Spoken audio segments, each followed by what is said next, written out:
Indonesia में 3 दिन तक कुछ नहीं खाया, भूखे रहे। मुझे पता ही नहीं था कि ये चीज़ें यहाँ से मिलेंगी, नहीं तो मैं ले लेता। मकान ढूंढने के लिए यहाँ पे बंदों को पैसे देने पड़ते हैं।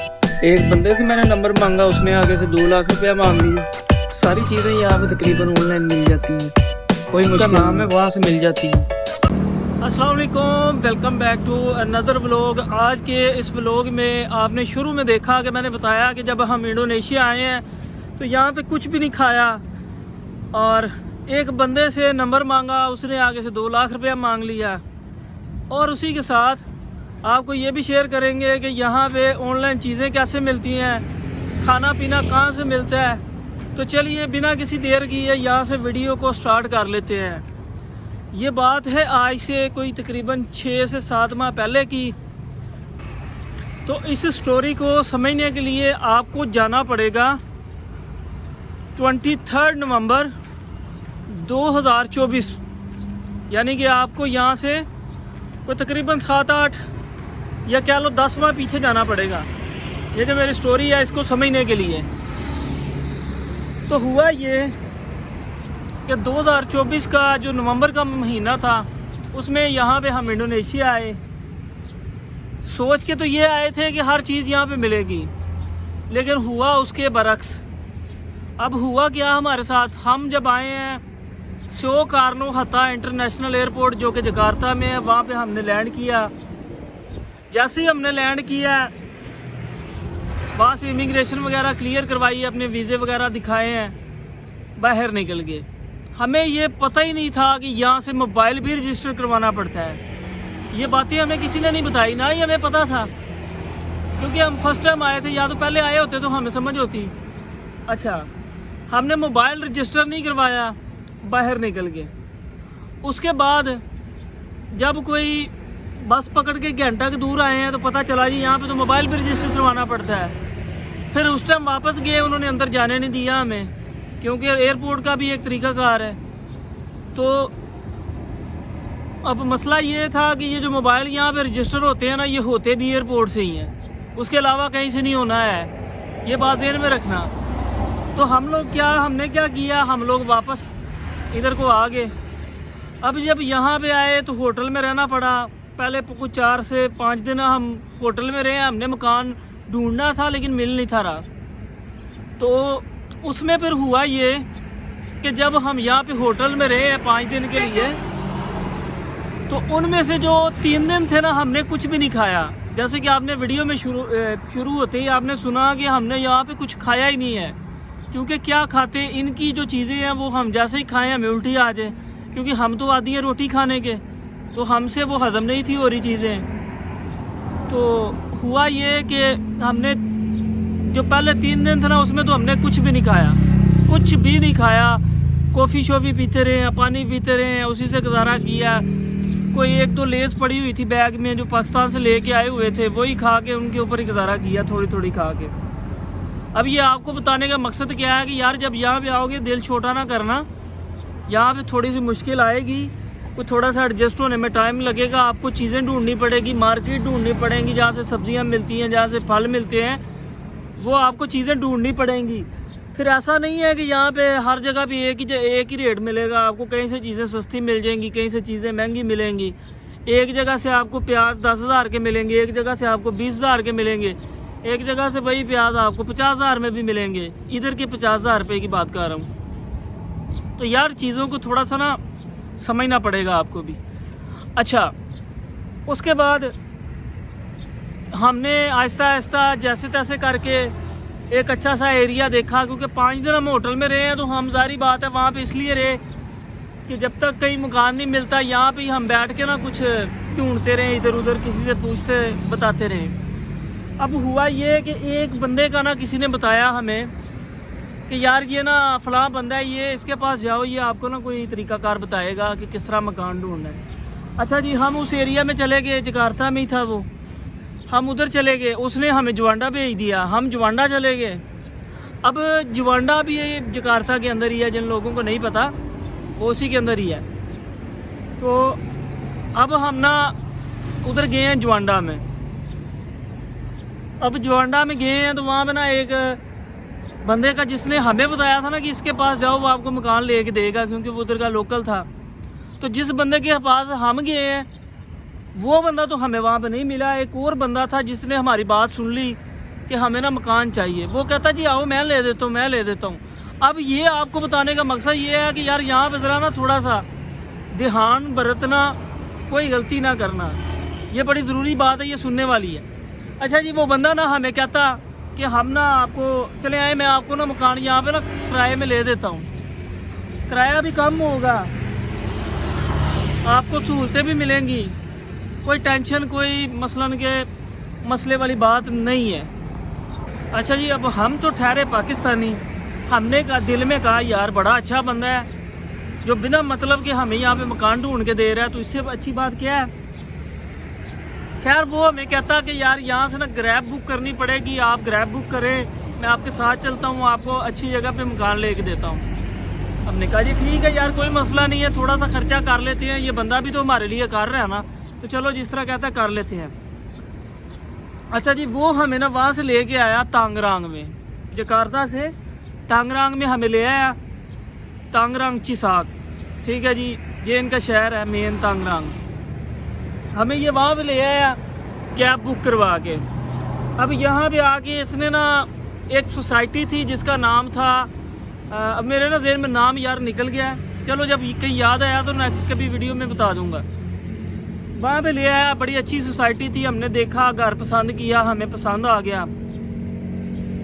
अब उसका किराया था पर मंथ पाकिस्तानी 1 लाख रुपया, और ये हम अफोर्ड कर सकते थे, इसलिए हमें पसंद आया तो हमने ले लिया। अब जब हमने मकान ले लिया ना, अब ये बात ना मज़े वाली है, ज़रा समझना। जब हमने मकान ले लिया, वो जिस बंदे ने हमें साथ आके दिखाया था, हमने पसंद किया, हमें पसंद आ गया, उसने दिखाया, हमारे साथ जो है ना वो सामान उसने शिफ्ट करवाया। जब हमारा सामान शिफ्ट हो गया ना, तो उसके बाद अगले दिन बाद हम सोए हुए हैं, तो बेल बजी है उधर ना रिसेप्शन एरिया के लिए, क्योंकि हर जो अपार्टमेंट है ना उसके अंदर एक टेलीफोन लगा होता है, लैंडलाइन, वहाँ पे कॉल आती है। हमने कॉल उठाई तो वो अपनी लोकल लैंग्वेज में बात कर रहा था बंदा, हमें उसकी समझ नहीं आई। हमने कहा प्लीज़ स्पीक टू इंग्लिश या कैन यू स्पीक इंग्लिश, तो वो बंदे ने ना फ़ौरन अपने दूसरे बंदे को दिया जिसको इंग्लिश आती थी। उसने बात की, कहता ये नीचे आए, आपसे कोई मिलने आया। हमने कहा यार इधर हमसे कौन मिलने आ सकता है, हम तो इधर किसी को जानते भी नहीं है। खैर नीचे गए हैं, वो बंदा जिसने हमें मकान ले के दिया था वो नीचे रिसेप्शन एरिया पे आके वेटिंग एरिया में बैठा हुआ सुकून से, मज़े से, टांग पे टांग रख के। अब हम उसके पास गए, उससे सलाम लिया, उसका हाल पूछा, उसे कहा कोई चाय बोतल हो जाए, कहता नहीं नहीं बस यार मैं इसलिए आया हूँ कि मैंने कहा आपको मकान भी ले दिया है, आपको शिफ्ट भी करवा दी है, अब यहाँ पे सुकून से रह लाए मेरी फ़ीस। अब हम थे 2 जाने, अब हम एक दूसरे की मुंह की तरफ हैरान होकर देखेंगे यार ये क्या कह रहा है। हम तो समझ रहे थे कि यार ये कोई अल्लाह का नेक बंदा है, इसने हमें घर ढूंढ के दिया है, अब ये कह रहा है जी लाओ मुझे फ़ीस दो, इसको किस बात की फ़ीस दें भाई। तो खैर हमने पूछा फिर उससे कि हाँ भाई तुम्हारी कितनी फ़ीस है। उसने मांग लिया 5 लाख रुपया, 5 लाख इंडोनेशिया के रुपीज़।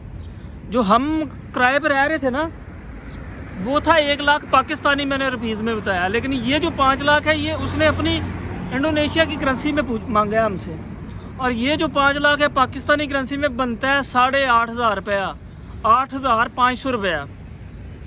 अब हम हैरान हो गए यार कि इतने ज़्यादा पैसे हम इसको यार किस बात के दे दें। खैर वो फिर हमारे गले में पड़ गया, हमें वो देने पड़े, दे के जान छुड़वाई उससे। उसके बाद हम सुकून से वहाँ पे रहने लगे। फिर मेरे वालिद साहब की डेथ होगी, मैं तकरीबन 6 माह वहाँ पे रहा हूँ, मेरे वालिद साहब की डेथ होगी, मैं पाकिस्तान चला गया, आपको पता ही है, आपने मेरे पिछले व्लॉग देखे हैं। तो बात करने का मकसद ये है, ये इतनी लंबी वीडियो बनाने का मकसद ये है कि आपको अवेयर करना। जब आप यहाँ पे आओ तो कोई अगर आपको ये कहे ना कि लाओ मैं करवा देता हूँ, मैं करवा देता हूँ, उसकी बातों में ना आना। अगर उसकी बातों में आना है तो पहले उससे भाई तय कर लेना कि तुम्हारी फ़ीस क्या है, क्या चार्जेस लोगे, ये ना समझ लेना कि वो अल्लाह तवक्कल आपके साथ कोई भी तामुन कर रहा है, ठीक है ना। और उसके बाद की अब स्टोरी बताने लगा हूँ, जो कि आपको वीडियो में मैंने बताई कि यार एक बंदे से मैंने नंबर मांगा किसी का, वो आगे से मुझसे पैसे मांग रहा था। अब हुआ ये ना अभी 2 दिन पहले की बात है। मेरा एक दोस्त है आचुंग खान, आप वीडियोस में भी देखते होंगे, मैं लास्ट वीडियो बनाई थी, मेरा लास्ट व्लॉग आपने देखा होगा। मैं गया था उसको ढूंढने के लिए जिस जगह पे वो बैठता था, लेकिन वो आचुंग वहाँ पे नहीं मिला। उन्होंने कहा जी वो यहाँ पे नहीं है। मैंने कहा जी मेरे पास उसका नंबर नहीं है पुराने वाला, उसका नंबर गुम गया है, तो आप मुझे ना नया नंबर दे दो। उसका जो नया नंबर है ना वो मुझे नंबर दे दो। अब वो बंदा मुझे पता क्या कहता है, वो बंदा आगे से कहता है जी लाओ 2 लाख रुपए मैं अभी देता हूँ। मैंने कहा यार ये क्या बात हुई कि एक बंदे का नंबर मांग रहा हूँ, ये आगे से मुझे 2 लाख रुपया सुना रहा है।